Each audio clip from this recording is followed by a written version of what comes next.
that a young man from Detroit has become known the world over as the Brown Bomber. With his powerful fists, he's blasted his way to the heavyweight championship up. Let's go to the scenes of his mountain training camp and watch this young Hercules in action. 6 a.m. finds him out on the road for his daily 6-mile run. There he is on the left, knocking off those miles just as easy as he knocks out an opponent.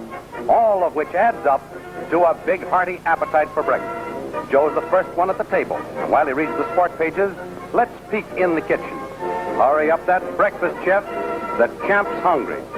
That aroma of food must smell good to a fella after a 6-mile run. Get ready, champ. The victuals are on the way. Now let's watch Joe. He's a champ at the table, too. And it takes plenty of ammunition to supply the dynamite for those fists. Around the training table are the men who guide the ring career of Joe Louis. There's Jack Blackburn, his trainer.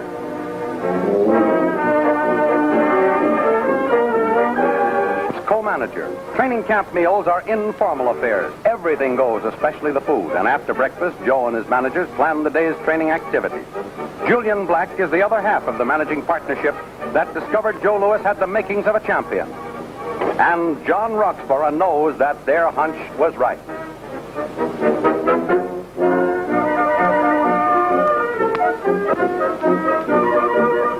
Yes, the champ likes to read. Besides, this mental relaxation is necessary because there's a hard day ahead. Now, when a fella gets tired of reading, there are lots of other things around a training camp to do. For instance, Joe plays a swell game of pool when he's in the mood. And incidentally, this is the only spot where he ever gets behind the 8-ball. Jitterbug Joe, he likes his swing music. In the ring, he swings without the music. But when he relaxes, he swings with it. And Joe has a collection of hot records he plays on his portable phonograph. And when he gets that look on his face, he's being sent. And I mean sent. There are tons of mail from all over the world. Joe couldn't answer half of them if he tried. But he does try to answer some. And here's another important fellow who remains in the background, usually. He's Joe's trainer, Jack Blackburn, who's developed the champ into a cool, calm, powerful engine of destruction. Blackburn's nickname for Joe is Chappie. They're great pals. Now it's time to start some real work. So the champ hikes over to training quarters. Hey, there's a camera fan stealing some of our stuff. Hold that pose, Joe. Nice. We moved in for a close-up just in time. Joe Louis is one of the friendliest fellows you'd ever want to meet. Outside the ring, of course. These fellows are his sparring partners and camp helpers. To them, the champ is a regular guy. And this bit of horseplay is called whisker matching. No one ever shaves at training camp until the day of a big fight. Look out there, swinging at Joe's chin, even in fun, is dangerous. Say, this is terrible. A fella has to dig the training building out of the snow. But now for the serious part of this training business. It always starts with 5 minutes of shadow boxing, around and around the ring.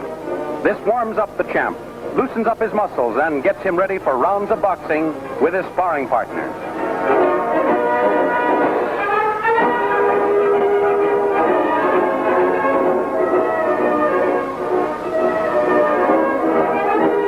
There's Jack Blackburn in the champ's corner. He greases Joe's face and puts on his gloves.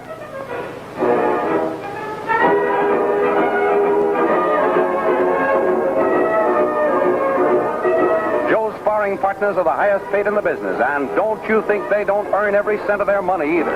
He doesn't fool around in the ring. He gives his sparring partners terrific punishment, and they have to fight or else. But the champ's a pretty regular guy. He doesn't like to knock them out. It would be tough if he couldn't find any more sparring partners to box with. Joe's footwork has earned the title of Shufflin' Joe. He knows how to handle his underpinnings. No effort wasted. No stumbling about. Looking around outside the ring, we find these lady visitors taking in the action. Joe moves in a semi-crouch, fists ready for anything. And the champ is really best at counter-fighting. Lead to him, and he usually jolts you with a swift left jab or hook. When he whips across a murderous right, after that, curtain. Those rapier-like lefts have the rapidity of a lightning streak and can do just about as much damage.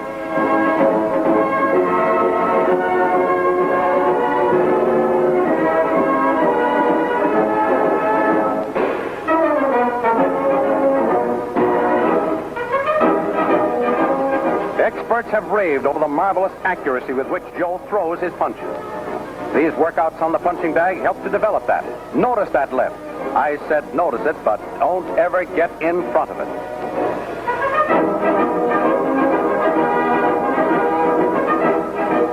Skipping rope is an old exercise for fighters. They do it even more than little girls, and much better, too. Skip, skip, skip. That develops the footwork.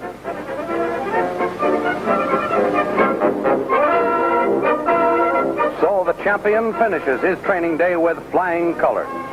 And need I mention that being a champ is no bed of roses. Oftentimes there are important visitors around camp. Here's Jim Braddock says, good luck. Even after all that exercise, the champ still looks as fresh as a daisy. Always in the pink of condition, he's the idol of countless thousands. Standing 6 feet 1 3/4 inches tall, weighing 200 pounds, with biceps 14 inches around and a 3-inch chest expansion, this young ring warrior has given the boxing world some of its most outstanding ring action and knockouts, such as Carnere in the 6th round, Bear in the 4th, Braddock in 8 rounds when he won the World's Heavyweight Championship title. And as champion beat Schmeling in 1 round. The hero of crowds wherever he goes, Joe Louis has not been affected by fame, photographers, cheering fight fans, and other things that can annoy a champion. After a fight, the champ's most cherished reward is a great big thick steak. And here he is in Harlem after a victory, having just such a steak. His favorite dessert is ice cream, and there's Henry Armstrong, 2 champions. Consequently, 2 plates of ice cream. And these fellas start out on a great big ice cream binge.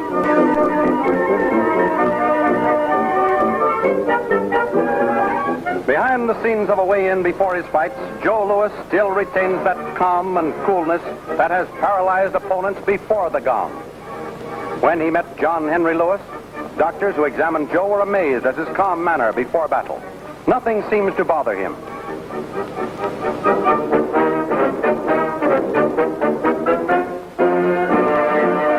Even the newspaper's flashbulbs going off in his face doesn't bother Joe. It was the same cold, calm Joe Louis who defended his title against a man of his own race, posed pleasantly with John Henry Lewis at the weigh-in, and then knocked him out in the 1 round that evening.